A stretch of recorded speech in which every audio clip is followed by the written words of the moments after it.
Magic रात के सन्नाटे में कभी कभी कुछ ऐसा होता है जिसे न आंखें समझ पाती हैं, न दिमाग मानने को तैयार होता है। आज की कहानी उसी अनदेखी दुनिया से जुड़ी है। एक ऐसी सच्ची घटना जिसे सुनकर आपकी रीढ़ की हड्डी में सिहरन दौड़ जाएगी।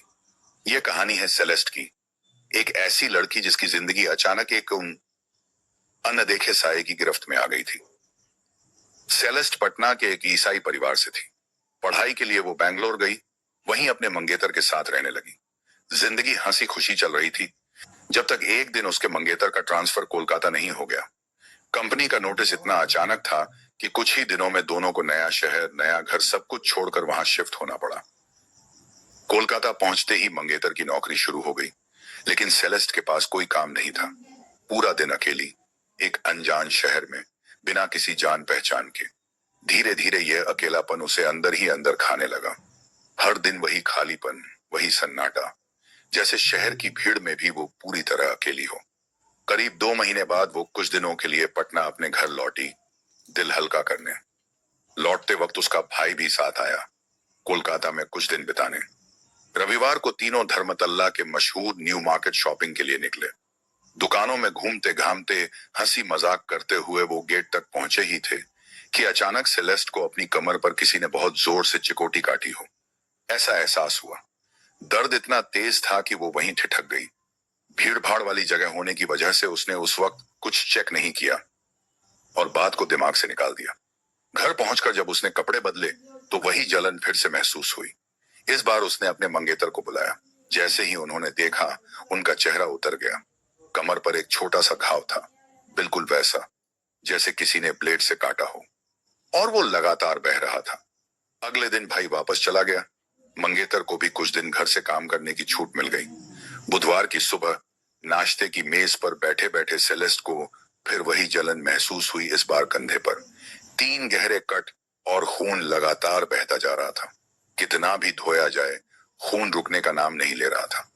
कुछ घंटों बाद पीठ पर भी वही निशान उभर आए। घर के अंदर बंद दरवाजों के पीछे, बिना किसी छुरी, बिना किसी हाथ के, शरीर पर कट उभरते जा रहे थे। मंगेतर ने हिम्मत करके पवित्र जल छिड़का।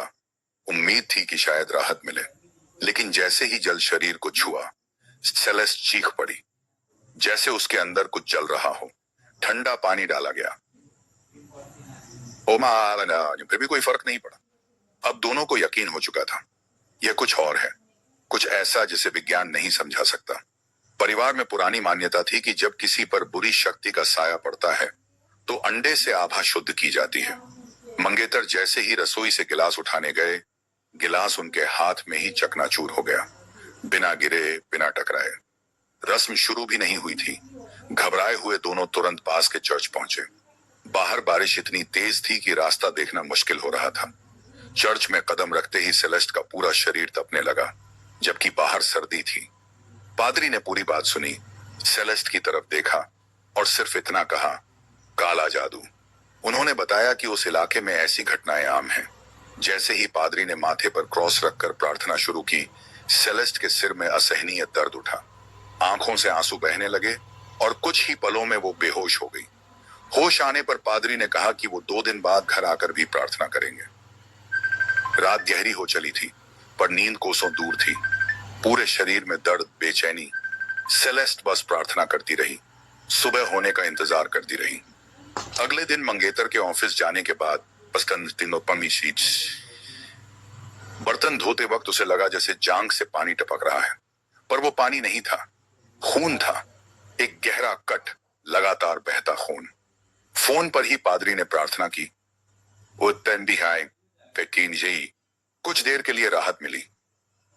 1 हफ्ता बीत गया, हालात जस के तस थे। दोनों ने वापस पटना जाने का फैसला किया।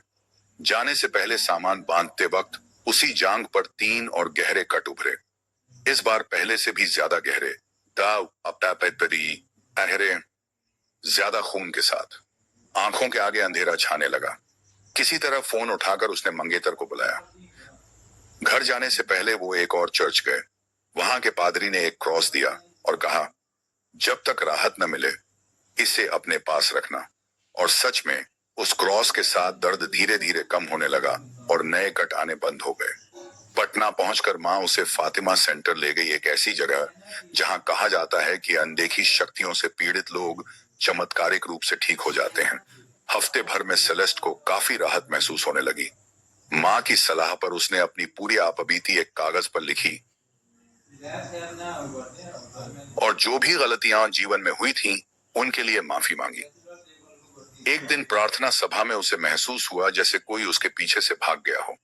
पलटकर देखा तो कोई नहीं था, पर पूरे शरीर पर रोंगटे खड़े हो गए। उस दिन के बाद इरॉन सेलेस्ट ने खुद को पूरी तरह ईश्वर के हवाले कर दिया और जैसे किसी ने उसके कंधों से कोई भारी बोझ उतार दिया हो। वो दर्द, वो कट, वो साया, सब कुछ हमेशा के लिए गायब हो गया। आज सेलेस्ट पूरी तरह ठीक है, लेकिन वो एक बात हमेशा कहती है, कुछ शक्तियां सच में हैं, चाहे हम उन्हें देख ना पाए। और कभी कभी सबसे बड़ी सुरक्षा सिर्फ विश्वास ही होता है।